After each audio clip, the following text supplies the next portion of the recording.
साथियों, सबसे पहले तो इस विद्यालय के प्रबंध तंत्र को मैं श्री पुष्कर कुमार सैनी जी को इस बात के लिए धन्यवाद देता हूं कि मुझे उन्होंने अपने विद्यालय के इस वार्षिक खेल उत्सव में मुझे आने का मौका दिया, जिसके जरिए मुझे आप सब लोगों से मिलने का मौका मिला। इसके लिए मैं उनको और उनके विद्यालय स्टाफ को तहे दिल से शुक्रिया अदा और धन्यवाद देता हूँ। साथियों, सहारनपुर मेरे लिए कोई नया नहीं है।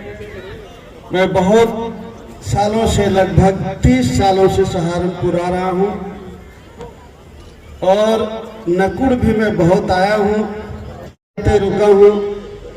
नकुड़ के बगल में हमारे वीरेश जी की डॉक्टर साहब के यहाँ तो आया ही, लेकिन एक मेरे बहुत पुराने साथी होते थे, उनका नाम भी शिव कुमार सैनी था और उनके घर में मैं गया था, बगल में ही, थोड़ी दूर में है।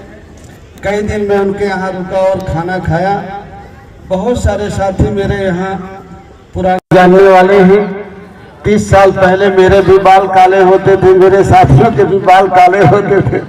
इन 30 सालों में बहुत सारा अंतर मुझ में भी आया और मेरे साथियों में भी आया, लेकिन फिर भी मुझे बहुत मेरे साथी मिले और बड़े प्रेम से मिले। उसके लिए उन सब लोगों को धन्यवाद। मैंने अपनी बेटियों का कार्यक्रम अभी देखा, बहुत अच्छा कार्यक्रम था।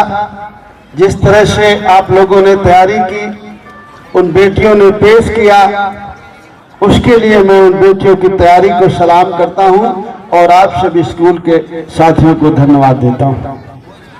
जब हमारी बेटियां स्कूल आती हैं, और ये बात आज से लगभग पौने 200 साल पहले माता सावित्रीबाई फुले के किए हुए कार्यों की याद आती है। 1848 में माता सावित्रीबाई फुले थी जिन्होंने पहला स्कूल इस देश की बेटियों के लिए खोला। 1831 में उनका जन्म हुआ।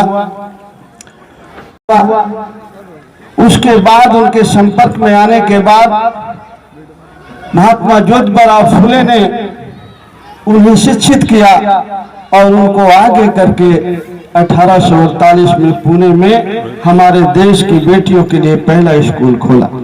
और सबसे बड़ी बात तो ये बताऊं आपको, ये जानना आपको बहुत जरूरी है और आप जानते होंगे कि जब माता सावित्रीबाई फुले ने और महात्मा ज्योतिबा फुले ने शिक्षा के क्षेत्र में काम करना शुरू किया तो उनके समाज ने और घर से उन्हें बाहर निकाला परिवार वालों ने। तो जो पहला उन्हें आसरा मिला वो बहन फातिमा शेख ने दिया और उनके भाई ने दिया, और उनके यहाँ रह करके उन्होंने पहला स्कूल अगर खोला तो बहन फातिमा शेख के यहाँ खोला और पूरा जीवन बहन फातिमा शेख माता सावित्रीबाई फुले के साथ कदम से कदम मिला करके चली और एजुकेशन के क्षेत्र में काम किया। अगर हम कहें जिस समाज में हम अपने को मानते हैं, अगर हम कहें कि हिंदुओं में माता सावित्रीबाई फुले पहली महिला शिक्षिका है, तो मुसलमान भाइयों में उस जमाने में पहली महिला शिक्षिका बहन फातिमा शेख। बहन फातिमा शेख को भी नमन बंदन और माता सावित्रीबाई फुले को भी नमन बंदन। अगर आज माता सावित्रीबाई फुले नहीं होती तो शायद हमारी बेटियां स्कूलों में नहीं होती, और शायद हमारी जो बेटियां, हमारी बहनें जो पढ़ा रही हैं, स्कूल में प्रिंसिपल है, टीचर है, सिविल सर्विसेज में है, लॉयर है, डॉक्टर है, इंजीनियर है, शायद ये मौका हमारे देश की बेटियों को नहीं मिलता।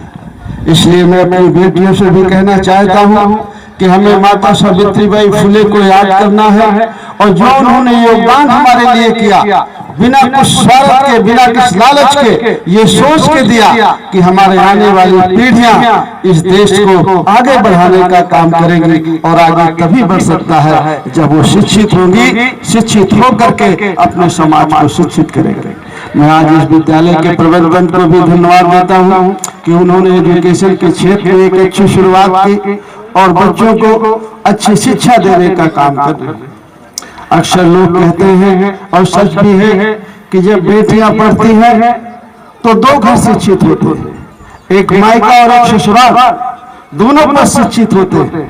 बेटों को भी शिक्षित करना है, लेकिन बेटियों की शिक्षा पर जो लोग जोर देते हैं उसका यही कारण है कि जब हम बेटियों को शिक्षित करते हैं और उन पर ध्यान देते हैं तो मायका और ससुराल दोनों शिक्षित होते हैं और दोनों पक्ष आगे बढ़ते हैं। इसलिए मैं आप सभी को विद्यालय तंत्र को भी धन्यवाद देता हूं और यहाँ का जो स्टाफ है उसको भी धन्यवाद देता हूं।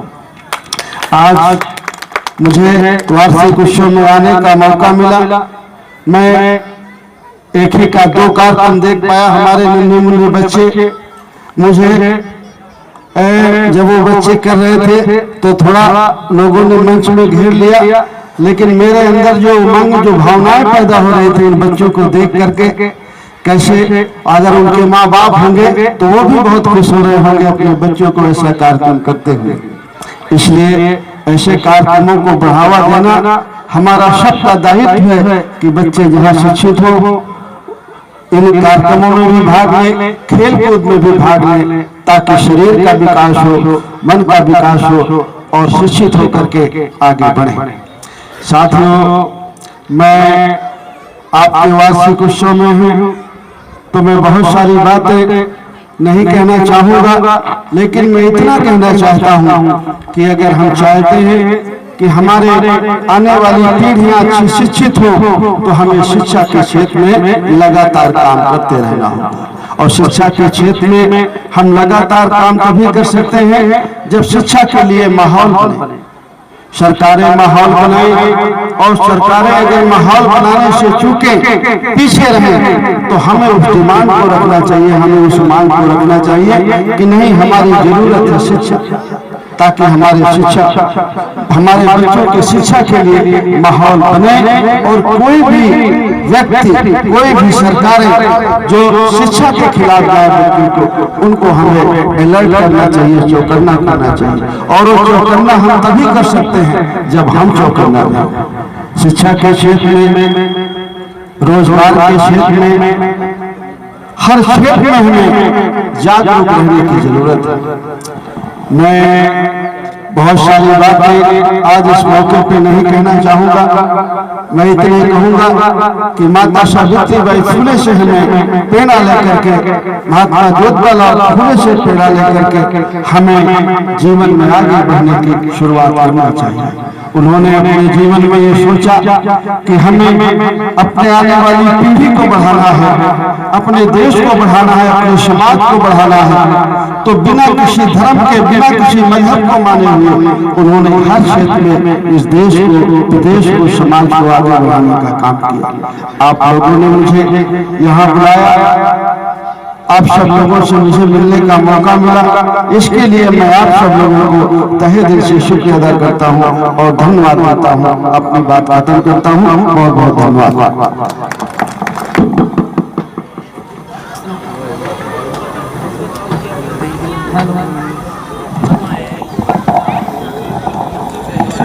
हेलो।